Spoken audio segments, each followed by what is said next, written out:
오늘은 상처 입은 자의 부르심이라는 제목으로 하나님의 말씀을 같이 나누길 원합니다. 믿음의 식구들이요, 우리는 믿음의 삶을 살아가면서 때로 겪는 어려움 때문에 이 신앙이 마치 뒤로 물러서는 것과 같은 느낌을 받을 때가 있습니다. 사람들이 우리 곁을 떠나고 기대했던 계획들이 무너질 때 우리는 우리에게 익숙한 이 낙심의 동굴로 굴을 파고 들어갑니다. 부활하기 전에 이 예수님의 제자들도 그 모습이 참 많이 비슷했습니다. 예수님이 십자가에서 죽으시자 그들은 과거에 익숙했던 자리인 갈릴리 바다로 되돌아갔어요. 베드로는 요한복음 21장 3절에 말하기를 시몬 베드로가 나는 물고기 잡으러 가노라 하니 그들이 우리도 함께 가겠다 하고, 참 아이러니한 것은 이 베드로가 바다로 물고기를 잡으러 가니까 제자들도 어때요? 다 따라서 그리러 가죠. 이 신앙이 은혜가 흐르면 은혜가 같이 이렇게 확 밀려오는 것을 느낄 수 있어요. 어제 저는 우리가 같이 교제하면서 참 사진의 모습들도 그러했지만 같이 이렇게 식탁 교제를 나누고 삶을 나누면서 또 서로 우리 식구들의 모습들을 볼 때 너무 평안해 보이고 기뻐 보이는 모습들을 보면서 이 은혜도 나에게만 머물러 있는 것이 아니라 계속해서 옆으로 흘러갈 수 있구나. 그런데 반대로 어때요? 실족하고 낙심하는 일들도 나한테만 머물러 있지 않고 또 내 안에 있는 화가 있으면 남편에게로, 아내에게로, 또 자녀들에게로, 또 우리 믿음의 식구들에게로 흘러가는 것들도 보게 됩니다. 그런데요, 은혜를 경험한 자들은 옛사람의 모습으로 돌아가서서는 그 평안을 누릴 수가 없어요. 여러분, 우리가 신앙생활 하다 보면 목마르다, 메마르다 이런 생각이 들 때가 덜어 있잖아요. 왜요? 우리가 이전의 모습으로, 옛사람의 모습으로서는 우리 안에 이 메마르고 갈급한 심령을 채워줄 수가 없어요. 그래서 은혜 받은 자들은 항상 은혜의 자리에 있어야 하는 거예요. 주의 말씀의 자리, 우리가 주님 앞에 기도해야 하는 기도의 자리, 또 우리가 주님 앞에 믿음으로 씨름하는 예배의 자리, 또 삶의 자리에서 혼자 이 길을 걸어가는 것이 아니라 또 믿음으로 함께 이 기도의 삼겹줄은 쉬이 끊어지지 않는다고 하잖아요. 이런 것처럼 믿음으로 우리가 같이 삶을 살아갈 때 주님이 우리에게 은혜를 주실 줄로 믿습니다. 오늘 이 말씀에 보면 제자들이 참 많은 아픔을 가지고 믿음의 삶을 살아갔다라는 것이 보이기 시작합니다. 자신들이 따르던 이 예수 그리스도가 십자가에서 죽으신 그 예루살렘, 그들은 그곳을 떠나지 않고 주의 약속의 말씀을 붙들고 기다리기를 힘쓰고 있어요. 또 오늘 말씀에 보면 이 마음을 같이하여 다 같이 기도하더라 하는 것처럼 그들이 서로 나뉘지 않고 한 마음 한 뜻을 가지고 주님 앞에 부르짖는 것들을 통해서 주의 교회를 세워가는 것을 우리는 볼 수 있습니다. 오늘 우리의 삶도 이와 같기를 원합니다. 내가 홀로 내 메마름을 채우려 할지라도 그것으로 채워지지 않아요. 여러분, 아무리 낙심된다고 해서 또 아무리 실족한다고 해서 세상의 것으로 막 채우려고 하지만 그것으로는 우리 안에 기쁨을 채울 수가 없어요. 주님이 우리에게 허락해 주신 주의 성령으로 채워질 때 우리 안에 세상이 빼앗을 수 없는 평안을 갖게 될 줄로 믿습니다. 오늘 제자들은 이 더 이상 옛사람의 자리로 가기를 원하지 않아요. 무엇 때문에요? 갈릴리 바다에 있던 제자들을 주님이 만나 주셨기 때문입니다. 요한복음 21장 15절에 보면 그들이 조반 먹은 후에 예수께서 시몬 베드로에게 이르시되 요한의 아들 시몬아 내가 이 사람들보다 나를 더 사랑하느냐 하시니, 주님을 떠나서 십자가의 죽음 앞에 이 익숙했던 바닷가로 돌아갔던 제자들에게 주님은 찾아가 주셔서 정죄하거나 비난의 말을 하지 않으세요. 야 베드로야, 너 왜 나를 떠났냐? 내가 그렇게 너를 수제자로 이끌었는데 왜 나를 떠났냐? 이렇게 말씀하지 않으세요. 오히려 주님은 시몬에게 물으시기를, 요한의 아들 시몬아, 내가 이 사람들보다 나를 정말 더 사랑하고 있느냐? 이렇게 물으세요. 그랬더니 하반절에 시몬이 이렇게 말합니다. 이르되 주님, 그러하나이다. 내가 주님을 사랑하는 줄 주님께서 아시나이다. 믿음의 식구들이요, 오늘 우리가 주님 곁을 떠났을 때 우리가 세밀한 주님의 음성을 찾기 시작하면 우리에게도 주님은 물으실 거예요. 네가 정말 나를 이 세상보다 더 많이 사랑하느냐? 그때 우리의 고백이, 주님, 그렇습니다. 내가 세상 그 어떤 것보다 주님을 더 사랑하는 줄 우리 주님이 아십니다. 그럼 믿음의 고백을 할 수 있는 우리 다산동행교회 식구들이 될 수 있기를 원합니다. 우리가 주님 앞에 이렇게 믿음을 고백하며 나아갈 때 주님은 오늘 그 시몬 베드로에게 이렇게 말씀하세요. 내 어린 양을 먹이라. 여러분, 지금 베드로의 모습이 완전해 보이나요? 불완전해 보이나요? 불완전하죠. 지금 주님을 떠나서 그 바닷가에서 물고기를 잡고 있는, 근데 잡으려고 했는데 그 밤에 아무것도 못 잡았어요. 그랬던 베드로를 찾아오셔서 주님은 말씀하기를, 베드로야, 너는 물고기 잡는 어부가 아니라 사람을 낚는 어부가 돼야 한다. 내 어린 양을 먹여라. 이렇게 말씀하고 있는 거예요. 여러분, 그래서 주님은 능력이 뛰어난 사람을 통해서 일하시지 않아요. 오히려 상처 있고 깨어지고 연약한 자를 주님이 세우셔서 일하시는 거예요. 그래서 주님은 이 연약한 자를 들어 쓰셔서 그가 고백하기를, 이것은 내가 한 것이 아니라 우리 주님이 하신 것입니다. 이렇게 고백할 수 있도록 인도해 주시는 것입니다. 그래서 제자들은 이제 더 이상 도망치지 않고, 오늘 사도행전 1장 12절에 보면 제자들이 감람원이라 하는 산으로부터 예루살렘으로 들어갑니다. 여러분, 제자들에게 예루살렘은 어떤 곳이죠? 내가 따르던 주님이 십자가에서 죽으셨던 곳, 또 사람들이 자신들을 박해하고 예수님을 믿는 자신들을 미워했던 곳으로 지금 제자들은 들어가고 있어요. 이것이 바로 믿음의 능력입니다. 믿음의 능력은 그 연약한 제자들을 변화시켜 주시고 제자들의 삶의 방향을 바꾸어 주세요. 그리고 주의 성령을 따라서 이 믿음의 길을 걸어가도록 인도해 주시는 것입니다. 그래서 믿음은 감정을 따라 살아가는 게 아니에요. 우리는 마치 감정적으로 믿음 생활을 하려고 할 때가 있는데요, 감정적으로 믿음 생활을 하면 뜨거울 때는 어떻죠? 주를 위해서 베드로의 고백처럼 내 생명까지 드리겠나이다 이렇게 하다가 그 감정이 확 식으면 어때요? 나는 이제 물고기 잡으러 가노라, 이렇게 마음이 어때요? 변하고 말죠. 그러나 믿음은 그 감정을 따라가는 것이 아니라 주의 약속을 따라가는 것이고 주의 말씀을 따라 살아가는 거예요. 그래서 오늘 제자들은 자신이 원하는 길이 아니라 예루살렘을 향해서 주님의 약속을 따라서 이 길을 걸어가고자 했던 것입니다. 지난주 금요일 기도회 때 파키스탄에서 선교사님들이 오셨어요. 여러분, 이 이야기 하시면 기억나실 텐데요, 파키스탄에 저희가 파카를 이 진공 포장해서 이렇게 항공으로 보내드렸잖아요. 그때 저희들의 마음이 어떤 마음이었냐면, 아니 그렇게 더운 나라에 과연 파카가 필요할까? 우리는 그런 생각을 많이 했거든요. 근데 심지어 저희가 이 진공 포장하는 것들이 익숙하지 않아서 이 봉지를 뜯어가지고 막 압착을 해서 했는데 그것이 참 쉽지 않았어요.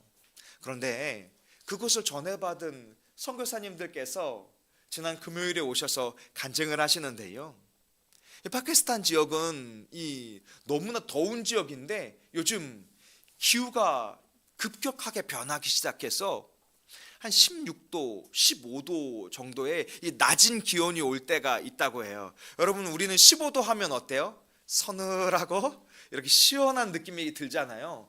그런데 파키스탄 사람들은 그렇지 않다는 거예요. 그렇게 낮은 온도를 경험해 보지 못해서 이 15도 정도가 되면 이 헝겊이나 천을 온몸에 감싸고 생활을 해야 한다는 거예요.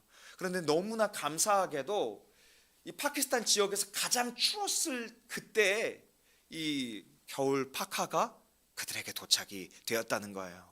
그래서 그때 함께 공동체 생활을 하던 한 임신한 자매에게 이 점퍼를 입혀주기도 하고, 또 선교사님들 마음 가운데에도 이런 고백을 했다는 거예요. 아, 우리도 이 파카를 입고 싶다. 그런데 가만히 보니까 현지인들이 너무 추워하는 게 보였다는 거예요. 그래서 선교사님들이 그 현지인들에게 그 파카를 하나하나 다 입혀주고 자신들은 양보를 했다라고 이야기를 전해주셨어요.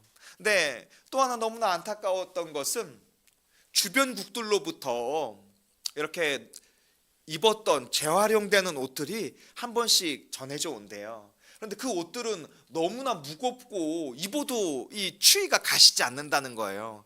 그런데 저희가 보내드린 그 파카가 그분들이 느낄 때 굉장히 가볍고 따뜻했다는 거예요. 그래서 심지어 선교사님께서 뭐라고 얘기를 하시냐면, 그들이 한 번도 새로운 옷을 입어보지를 못해서 그 뒤에 붙어 있는 라벨을 띄어야 하는지를 모르고 그냥 이 종이 라벨이 붙여진 채로 그 파카를 입었다라고 하면서 너무나 감사했다고, 이것이 하나님이 이곳에서 우리가 사역을 하는 것을 기뻐하신다고, 하나님이 우리와 함께 한다라는 것을 이 선물을 통해서 느끼게 되었다라고 고백을 할 때 참 그런 마음이 들었어요. 우리는 그 모든 것들을 계획하지 않았지만 우리의 믿음의 씨름을 통해서 하나님이 주의 교회를 이 대한민국만이 아니라 열방을 향해, 파키스탄을 향해서도 일하시고 계시구나, 그런 마음이 들었습니다. 그런데 그 선교사님께서 한 청년에 대한 간증을 해주시는데 마음이 아팠어요. 파키스탄은 무슬림이 굉장히 많은 지역이잖아요. 그런데 그곳에서 무슬림 가정에서 한 청년이 예수님을 믿게 됐다는 거예요. 그리고 그 예수님을 믿음으로 말미암아서 이제 건강한 그리스도인이 됐어요. 그리고 이 청년이 내가 이제 집으로 돌아가서 아직 예수님을 모르는 가족들에게 복음을 전해야 되겠다, 이런 결단을 하게 됐어요. 문제는 뭐냐 하면 이 무슬림 지역의 가정에서 가족들에게 가서 내가 예수님을 믿는다고 고백하는 것만으로도 그는 가족으로부터 배척당하고 많은 것을 잃어버리게 되는 거예요. 그가 그것을 알면서도 가족들에게 가서 예수 그리스도를 증거했어요. 처음에 가서 복음을 전했는데 가족들이 당연히 그의 말을 받아들이지 않았어요. 결국 가족들로부터 분리돼서 다시 되돌아오게 됐는데요, 이 청년이 포기하지 않고 몇 년이 지나서 또 한 번 가족을 찾아가는 거예요. 그리고 또 배척을 당하고 돌아오면 이번에는 또 다른 가족을 찾아가서 복음을 전하기 시작하는 거예요. 그래서 너무나 놀라운 것은 이제 그 무슬림 가족들이 적어도 나는 네가 믿는 예수님에 대해서 아직 믿음을 갖지 않지만 너의 믿음의 삶을 보니 네가 믿는 예수님은 살아계시구나, 너의 믿음을 우리 가족들이 인정해 주겠다, 이런 이야기를 들었다는 거예요. 이런 일들을 바라보면서 선교사님께서 파키스탄 지역에 이 믿음의 소망을 품게 됐다는 거예요. 그것이 무엇이냐 하면 이곳에서 예수님을 믿는 어린 아이들을 우리가 잘 양육하면 이 어린 아이들이 다시 그들의 가정으로, 그들의 지역의 교회로 돌아가서 파키스탄 전 지역에 잃어버린 영혼들을 주님께로 인도할 수 있구나, 이것을 비전으로 품게 되었다는 거예요. 믿음의 식구들이요, 우리가 믿음의 삶을 살아갈 때 주님은 이렇게 놀랍도록 역사해 주실 것입니다. 여러분, 그 선교사님들이 파키스탄의 무엇을 가지고 가셨는지 아세요? 선교사로 파키스탄에 들어갈 때 저는 이 말씀을 들을 때 너무나 부끄러웠는데, 그분들은 파송하는 교회도 없고 그분들의 사역을 지원해주는 협력 선교단체도 없고 가진 것은 파키스탄행 비행기표 2장이었다는 거예요. 그런데 그 노년의 부부가 그 비행기표 2장을 가지고 가서 지금 그 파키스탄 지역에 학교를 세워서 이제 유치원부터 시작해서 우리 신과 같은 초등학교 3학년까지 이 아이들을 학교에서 양육하고 있다고 하더라고요. 오늘 옛사람의 모습이 아니라 예수 그리스도를 믿음으로 말미암아서 새 사람이 된, 또 주의 인도하심을 따라 살아가는 그리스도인의 삶을 통해서 주님은 이렇게 역사해 주실 줄로 믿습니다. 오늘 누가복음 24장 52절의 말씀에 보면 주의 제자들이 예루살렘으로 돌아올 때 어떤 마음을 가지고 예루살렘에 돌아왔습니까? 52절에 보면 제자들은 큰 기쁨으로 예루살렘에 돌아왔다는 거예요. 또 53절에 보니까 돌아온 제자들은 주의 성전에서 하나님을 늘 찬송했더라, 이렇게 말합니다. 제가 한번 여러분들에게 묻고 싶어요. 여러분, 믿음의 삶이 고단합니까? 기쁘십니까? 기쁘실 줄로 믿습니다. 우리 김일신 목사님께서 재미나이에게 우리 다산동행교회의 설교를 집어넣고 분석해달라고 했더니, 이 재미나이가 다산동행교회는 너무 고난에 대한 설교를 많이 하는 것 같다, 왜 매일 십자가와 믿음의 싸움이 있어야 하느냐, 그러면 성도들이 너무 힘들어하니까 조금 축복을 섞었으면 좋겠다, 이렇게 AI가 설명을 해줬다고 하더라고요. 근데 AI가 하나는 알고 둘은 모르는 거예요. 우리 다산동행교회는 십자가 복음을 굉장히 강조하는 교회죠. 그런데 그 십자가 복음은 율법처럼 우리를 무겁게 하는 복음이 아니에요. 우리를 짓누르고 억누르고 믿음으로 살지 못하면 힘들고 이런 모습의 복음이 아니에요. 십자가의 복음을 들었던 제자들의 모습이 어떻습니까? 기쁨으로 예루살렘을 들어와서 주를 찬송하잖아요.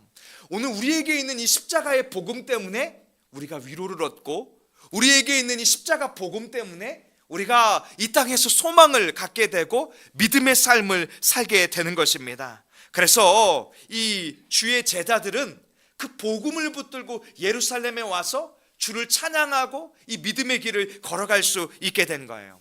그런데 오늘 사도행전 1장 12절에서 14절에 나타난 그 제자들, 또 여인들, 예수님의 아우들, 이렇게 120명이 그들 무리 가운데 모였다고 해요. 저는 이 무리들의 모습을 바라보면서 참 이 조합이 참 묘하다, 이런 생각이 들었어요. 이 제자들의 모습도 어때요? 다 각기 다르잖아요. 그리고 제자들이 예수님의 부활하신 모습을 보기 전의 모습은 어때요? 서로 큰 자가 되려고 싸우잖아요. 그랬던 제자들의 조합, 또 여인들은 어때요? 이 부활의 증거를 가지고 막달라 마리아를 비롯해서 주의 부활 소식을 전하고자 했던 그 여인들은 사실은 내려와 보니 사람들이 인정해주는 사람들이 아니라 어때요? 다 무시하고 상처받았던 여인들이잖아요. 또 예수님의 아우들은 어떨까요? 저는 예수님의 아우 중에서 특별히 야고보에 대해서 오늘 같이 한번 살펴보기를 원하는데요. 여러분, 이 야고보는 요한복음 7장 5절에 보면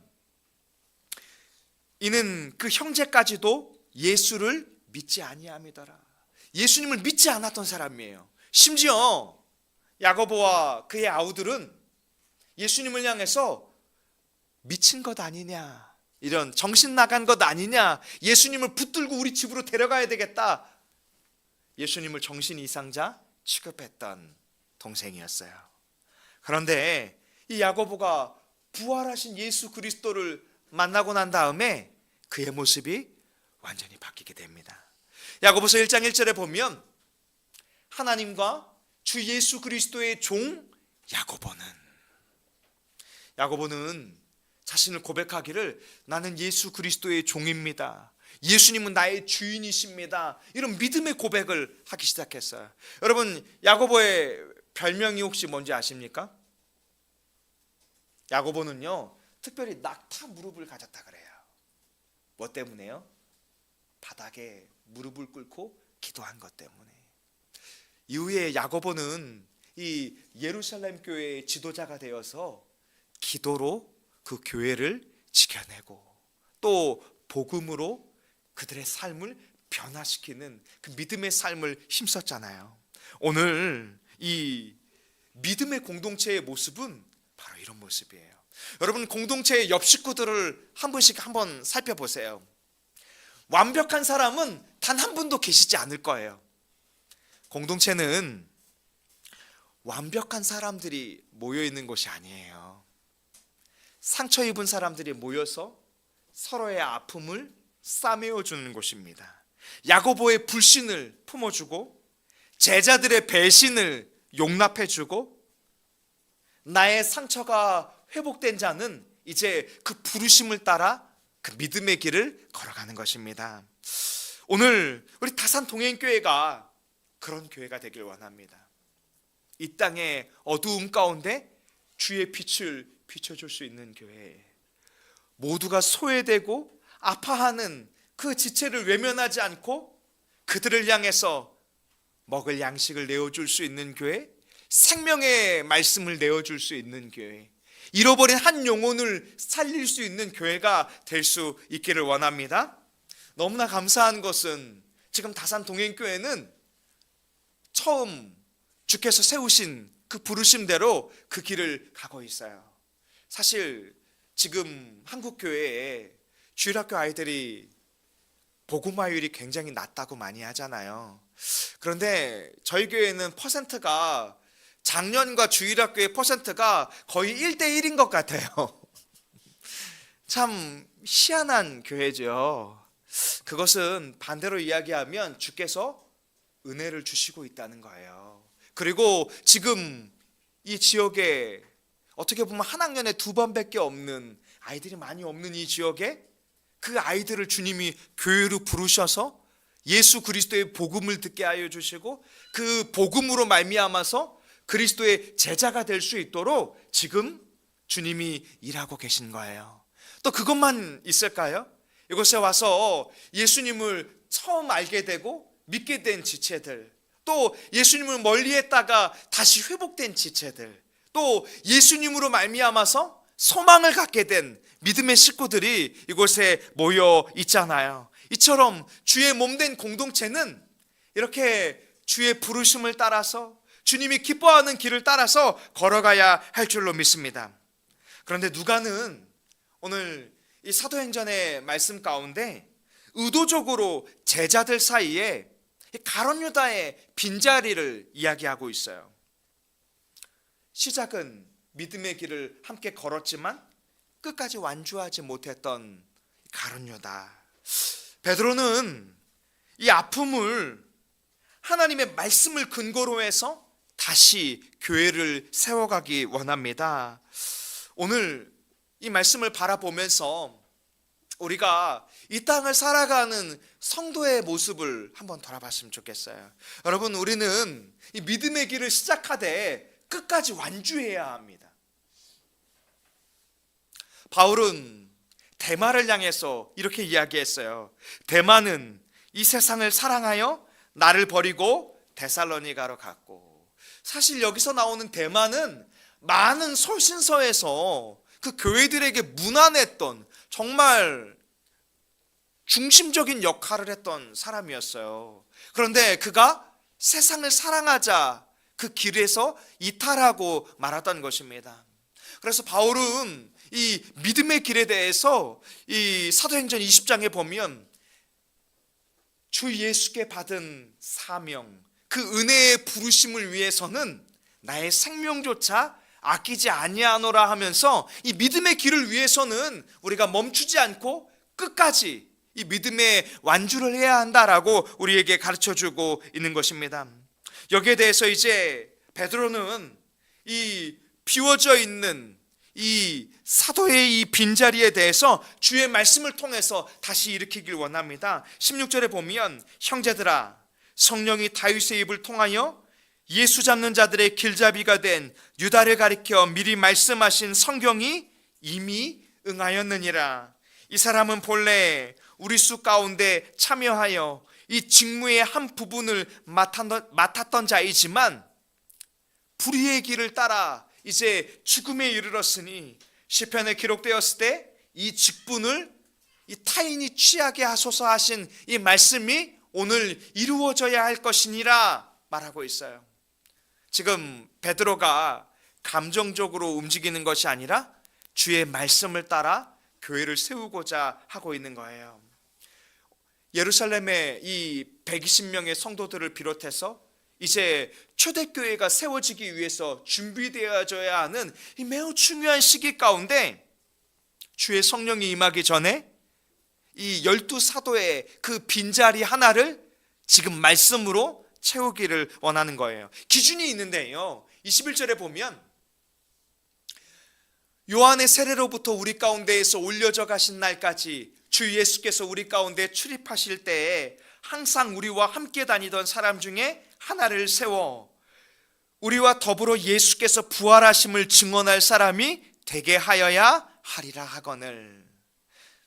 주의 사도의 기준이 무엇이에요? 능력이 있는 사람, 유명한 사람이 아니라 예수 그리스도의 십자가 죽음과 부활의 증인이 될 수 있는 사람, 예수 그리스도의 십자가 죽음과 부활에 참여한 사람, 그가 주의 사도가 될 것이니라. 여러분, 이 12사도는 무엇을 의미할까요? 교회를 예표하고 있잖아요. 머리 대신 예수 그리스도 안에서 한몸된 주의 교회, 주의 성도로서의 삶의 기준이 바로 여기에 있는 거예요. 예수 그리스도의 십자가 죽음과 부활에 참여한 자, 예수 그리스도의 십자가 죽음과 부활을 믿음으로 살아가는 자, 그 자가 주의 몸된 교회가 될 줄로 믿습니다. 그러면서 이 기준 가운데 찾아봤더니 23절에 보니까 그들이 두 사람을 세웠으니 하나는 바사바라고도 하고 별명은 유스도라고도 하는 요셉이요, 하나는 마띠아라. 이 두 사람이 대상자가 되었는데요, 이제 여기에 대해서 그들은 인간적인 방법을 사용해서 선택하지 않아요. 24절에 보면 그들이 기도하여 이르되 무사람의 마음을 아시는 주여, 이 두 사람 중에 누가 주님께 택하신 바 되었습니까? 봉사와 및 사도의 직무를 대신할 자인지를 보이시옵소서. 26절에 보니까 제비 뽑아 마띠아를 얻었다 이렇게 말합니다. 우리가 보기에 저 사람이구나 이렇게 인간적으로 생각한 것이 아니라 제비를 뽑았다는 것은 하나님의 뜻을 구하는 거예요. 하나님이 선택해 주옵소서라고 구하고 있는 것입니다. 사랑하는 다산 동행교회 믿음의 식구들이요, 믿음의 삶을 살고자 하는 우리에게 남들이 알지 못하는 결핍과 상처들이 있어요. 그런데 그 빈 공간은 이 땅의 것으로는 채울 수 없어요. 이 땅의 사람으로도, 이 땅의 물질로도, 이 땅의 능력으로도 채워지지 않는 빈 공간이에요. 그것은 오직 예수 그리스도의 은혜로만 채워질 수 있는 것입니다. 우리 안에 오늘 말씀처럼 기억하셨으면 좋겠어요. 우리가 그 비워져 있는 상처 가운데 도망치고 싶을 때 여러분, 우리는 어디로 가야 할까요? 주님 앞에 가야 해요. 그리고 우리에게 부어주실 그 은혜의 자리에 나아가서 주님, 내가 내 감정을 따라 살아가지 않고 주의 말씀을 따라 살아가겠습니다. 주님, 내가 은혜의 자리를 붙들고 씨름하길 원합니다. 주님, 내 안에 있는 부정적인 모습이 아니라 주의 몸된 구원의 방주인 교회를 붙들고 살아가게 하여 주옵소서라고 오늘도 믿음의 씨름을 하는 저와 우리 다산동행교회 식구들 될 수 있길 원합니다. 기도하겠습니다.